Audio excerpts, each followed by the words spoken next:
आज मैं जिस फिल्म को एक्सप्लेन करने वाला हूँ वो इतनी खतरनाक है कि उसे देखकर आपके रोंगटे खड़े हो जाएंगे। इस फिल्म का नाम है जी जोन, एक ऐसी ज़ॉम्बी मूवी जहाँ जेल बन जाती है मौत का अड्डा। यहाँ इंसानियत की आखिरी उम्मीद है एक छोटी बच्ची और दुश्मन है हजारों पागल ज़ॉम्बीज। तो दोस्तों वीडियो को बिल्कुल भी स्किप मत करना क्योंकि ये कहानी हर पल लेती है एक नया मोड़।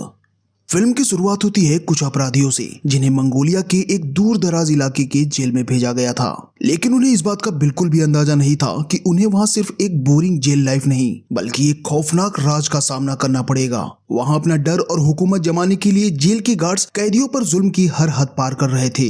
हर कैदी के लिए एक डॉग बाउल तैयार किया गया था और ट्रेनर ने हुक्म दिया कि खाना कुत्तों की तरह खाया जाए। सियुन ने जब जरा सा विरोध किया तो उसे बेरहमी से पीटा गया। उसके पूरे शरीर पर लाल जेली पोत दी गई। फीमेल ट्रेनर ने धमकी दी कि अगर कोई भी नियम तोड़ेगा तो उसकी सजा 1 महीने और बढ़ा दी जाएगी। अब हर कैदी ने मजबूरी में सर झुका दिया।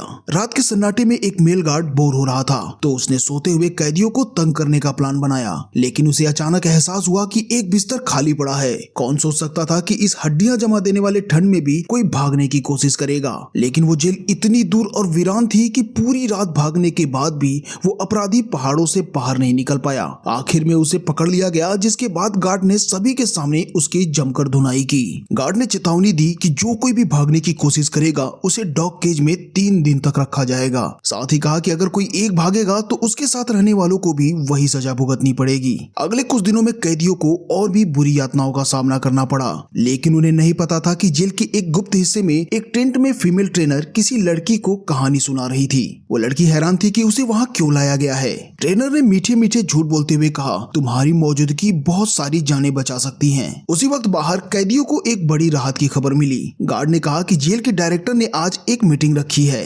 मकसद था कैदियों की राय सुनना, लेकिन सब जानते थे कि ये सिर्फ एक दिखावा है। अगर किसी ने भी सच में कुछ कहा तो जेल का डायरेक्टर बस अपनी कुर्सी छोड़कर चला जाएगा और कैदियों की हालत और भी खराब हो जाएगी। शाम की मीटिंग में सबने चुप रहकर अपनी समझदारी दिखाई। डायरेक्टर को लगा जैसे सब कुछ सही चल रहा है और वो मुस्कुराता हुआ चला गया, लेकिन उसके जाते ही कैदी आपस में धीरे धीरे बातें करने लगे। अब सबको समझ आ गया था कि अगर यहाँ ज्यादा देर रहे तो या तो शरीर टूटेगा या फिर दिमाग। आखिरकार उन्होंने एक खतरनाक फैसला लिया।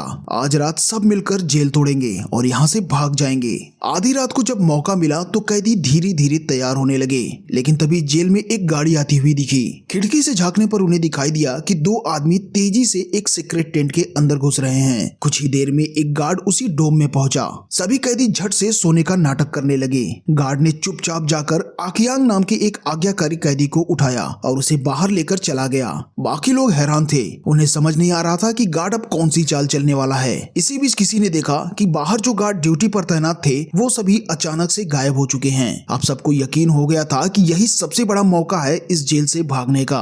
उन्होंने बिना देर किए कपड़े पहने और चुपचाप डोम से निकल गए। दूसरी तरफ आकियांग को एक टेंट में ले जाकर उसके गले में एक इंजेक्शन लगाया गया। कुछ ही देर में वो जैसे किसी और की तरह बर्ताव करने लगा, जैसे उसमें कोई राक्षस समा गया हो। उसने टेंट में मौजूद सभी लोगों पर हमला बोल दिया। जेल में सायरन बजने लगे। भगदड़ इतनी मच गई कि सीक्रेट टेंट का दरवाजा तोड़ते हुए कई ज़ॉम्बी एक साथ बाहर निकल आए। वो हर किसी के ऊपर टूट पड़े। उन्हें रोकने के लिए एक स्पेशल फोर्स भी भेजी गई, जिन्होंने आते ही ताबड़तोड़ गोलियां बरसाई। उन्हें लगा सब मारे गए, लेकिन तभी ज़ॉम्बियों के बीच से अचानक आकियांग खुद जिंदा होकर हमला बोल देता है। वो अब इंसान नहीं रहा था। उन्होंने कुछ ही देर में पूरी टीम को मौत के घाट उतार दिया। उधर जो कैदी भागने की कोशिश कर रहे थे, अब उन्हें एहसास हुआ कि कुछ तो गलत हो रहा है। अब सबने बिना सोचे समझे भागना शुरू कर दिया, क्योंकि अब सिर्फ जेल से भागना नहीं बल्कि जिंदा बचना असली लड़ाई बन चुका था। लेकिन कैदियों की रफ्तार भला ज़ॉम्बियों से कैसे मुकाबला कर सकती थी। दूसरी ओर जेल का डायरेक्टर यानी डियान युजांग बहुत ही चालाक था। वो चुपचाप अपने ऑफिस की तरफ भागा, वहाँ एक बॉक्स उठाया और जब बाकी सभी लोग ज़ॉम्बियों से लड़ रहे थे तो वो धीरे से एक ट्रक के पास पहुंचा। तभी पीछे से एक ज़ॉम्बी ने उस पर हमला कर दिया, लेकिन उसने गोली चलाकर उसे वहीं गिरा दिया। वो फुर्ती से ट्रक में चढ़ गया, लेकिन उसने देखा कि उसकी बाजू से खून बह रहा था, यानी कि ज़ॉम्बी ने उसे काट लिया था। लेकिन उस वक्त दर्द की परवाह किए बगैर उसने जोर से एक्सेलरेटर दबाया और ट्रक को दौड़ा दिया। दूसरी तरफ एक कैदी जंगल के बीच भाग रहा था। तभी अचानक एक काली परछाई उस पर टूट पड़ी। ये कोई और नहीं बल्कि वही मेल गार्ड था जो किसी तरह से बच निकला था। अब हालात ये थे कि ज़ॉम्बी बन चुके इंसान वहाँ सबसे बड़ा खतरा था, इसलिए दुश्मनियां बुलाकर सभी एकजुट हो गए। तभी उन्हें दूर एक ट्रक खड़ा दिखाई दिया। कुछ बहादुर कैदी चुपके से ट्रक के पास पहुंचे, लेकिन जैसे ही उन्होंने दरवाजा खोला, अंदर से 2 ज़ॉम्बी निकल पड़े। गार्ड और कैदियों ने मिलकर एकजुट होकर उनका मुकाबला किया, मगर इस झगड़े की आवाज बहुत तेज थी, जिस वजह से आसपास के सारे ज़ॉम्बीज वहां आ गए। तभी अचानक ट्रक की चाबी भी जल्दबाजी में टूट गई। अब उनके पास कोई और चारा नहीं था, इसीलिए सबको ट्रक छोड़कर फिर से भागना पड़ा। भागते भागते आखिरकार वे वापस उसी जेल में पहुंच गए जहां से उन्होंने भागने की कोशिश की थी। कम से कम अब उनके पास छत तो थी। इसी मौके का फायदा उठाकर मेल गार्ड फिर से खुद को बॉस समझने लगा, लेकिन इस बार कैदी चुप नहीं बैठे। सबने एक साथ मिलकर उस पर हमला बोल दिया। उन्होंने उसे जान से तो नहीं मारा, लेकिन बुरी तरह से पीटा। उनमें से एक कैदी आगे आया और पूछा, आखिरकार तुम लोग इस जेल में कर क्या रहे थे? वो गार्ड अब पूरी तरह से टूट चुका था, इसलिए उसने सच्चाई बतानी शुरू की। असल में इस जेल के एक सीक्रेट कैंप में एक एक्सपेरिमेंट चल रहा था। हर कैदी को धीरे धीरे एक टेस्ट सब्जेक्ट बनाया जा रहा था, लेकिन ये कोई नहीं जानता था कि कल रात एक बड़ी गलती हो जाएगी और उसका अंजाम आज सबके सामने होगा।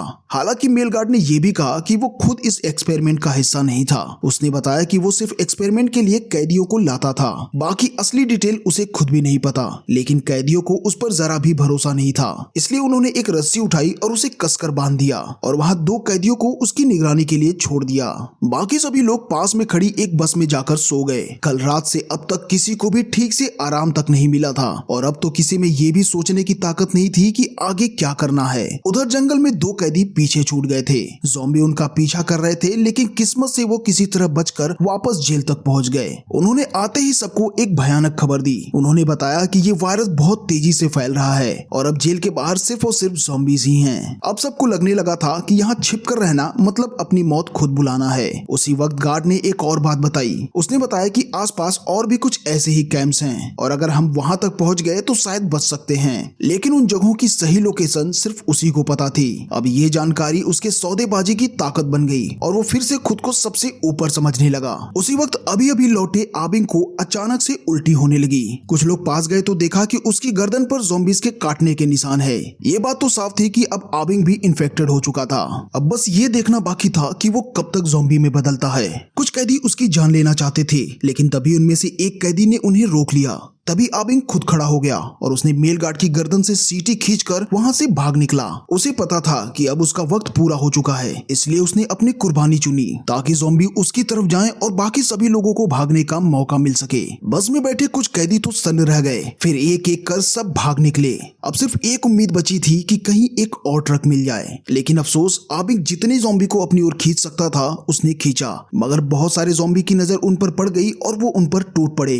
भागते भागते कैदी गिरने लगे। कई जिंदा थे पर ज्यादा देर तक नहीं। आखिरकार कुछ कैदी एक ट्रक तक पहुंचने में सफल हो गए। चानवू जान की परवाह किए बगैर ट्रक के इंजन को स्टार्ट करता है। ट्रक की ड्राइवर एक महिला थी जो बुरी तरह से डर चुकी थी। वो कैदियों के चढ़ने का इंतजार किए बिना ही सीधा ट्रक लेकर वहां से भाग निकली। बाकी सभी लोग बस उसे जाते हुए देखते रह गए। वो बेहद ही निराश और लाचार थे। अब उनके पास कोई और चारा नहीं बचा था, इसीलिए वो सब फिर से उसी पुराने कैंप की ओर भागने लगे। दूसरी तरफ मेल गार्ड किसी तरह अपनी रस्सियां खोल चुका था, लेकिन वो भागा नहीं बल्कि एक सीक्रेट लैब की ओर चला गया। उसे उम्मीद नहीं थी कि वो महिला गार्ड अब भी वहां मौजूद होगी और उसके साथ वही छोटी बच्ची थी जिसे अब तक वो संभाल रही थी। असल में वही बच्ची उस ज़ॉम्बी वायरस के वैक्सीन की थी, जिसमें छुपा था उस ज़ॉम्बी वायरस का राज। मेल गार्ड ने बिना कुछ सोचे महिला गार्ड को बेहोश कर दिया और फिर बच्ची को लेकर भाग निकला। दूसरी तरफ चानवू और उसके 2 साथी भी दोबारा उसी पुरानी जेल में वापस लौट आए। वो लोग एक नक्शा देख रहे थे कि किस रास्ते से जान बचाई जाए। तभी वही महिला गार्ड वहां आ पहुंची। चानवू उस पर हाथ नहीं उठाना चाहता था, उसे सिर्फ सच सुनना था। जिसके बाद महिला गार्ड उन्हें लेकर एक मॉनिटर रूम की तरफ गई और वहीं उसने पहली बार सबको वो डरावनी हकीकत दिखाई कि आखिरकार कैसे हुआ था ये पूरा एक्सपेरिमेंट। कुछ समय पहले वैज्ञानिकों ने एक पैरासाइट खोजा था जो इंसानी दिमाग और व्यवहार को कंट्रोल कर सकता था। उन्हें लगा था कि इसे एक जैविक हथियार के रूप में इस्तेमाल किया जा सकता है। उन्होंने कैदियों पर एक्सपेरिमेंट करना शुरू कर दिया, लेकिन फिर आया असली ट्विस्ट। कैदी आक्यांग जो खुद इस प्रोजेक्ट का गिनी पिग था, वो पहचान गया कि वायरस अब पहले से भी ज्यादा खतरनाक हो चुका है। वैक्सीन पूरी तरह से बेअसर साबित हुई और उसी से वायरस और भी ज्यादा म्यूटेट हो गया। अब ये इंसान की अक्ल छीन लेता है और पहले से और भी ज्यादा तेजी से फैलता है। अब इस वायरस को रोकने का सिर्फ एक ही तरीका था और वो थी वो बच्ची। लेकिन अब तो वो मेल गार्ड उसे उठाकर ले गया था। चानवू ने जब ये सुना तो उसने ठान लिया कि वो उस बच्ची को वापस लाकर रहेगा। महिला गार्ड ने जेल में ही रुकने का फैसला किया और उसने उन्हें पास वाले कैंप का लोकेशन बता दिया जहां शायद मेल गार्ड बच्ची को लेकर छुपा होगा। कुछ ही समय में चानवू उस पते पर पहुंच गया जहां उसने देखा कि उस गार्ड के साथ साथ वो महिला ड्राइवर भी थी जो ट्रक लेकर भाग गई थी। तभी पिछली रात भागा हुआ डी यून जांग अचानक कमरे का दरवाजा खोलकर घुस आया। जैसे ही उसकी नजर मेज पर रखे खाने पर पड़ी उसकी भूखी आंखें चमक उठी। सब लोग उसकी बंदूक देखकर चुपचाप बैठे रह गए। हिलने की भी हिम्मत किसी में नहीं थी। डी यून जांग घमंड से बताने लगा कि पिछली रात जब एक ज़ॉम्बी ने उसे काटा था तो उसने खुद को एक वैक्सीन का इंजेक्शन लगा लिया था जिससे उसकी जान बच गई। इतना बोलते ही अचानक से उसकी तबीयत बिगड़ने लगी और वो गिरने लगा क्योंकि उसके शरीर में वायरस फिर से एक्टिव हो गया था। मेल गार्ड ने इसका फायदा उठाया और तेजी से उसकी बंदूक छीन ली। इधर महिला ड्राइवर को किसी की परवाह नहीं थी। वो तो उस छोटी बच्ची को और खुद को बचाना चाहती थी। वो तुरंत ही उस नर्क जैसी जगह से दूर निकल जाना चाहती थी।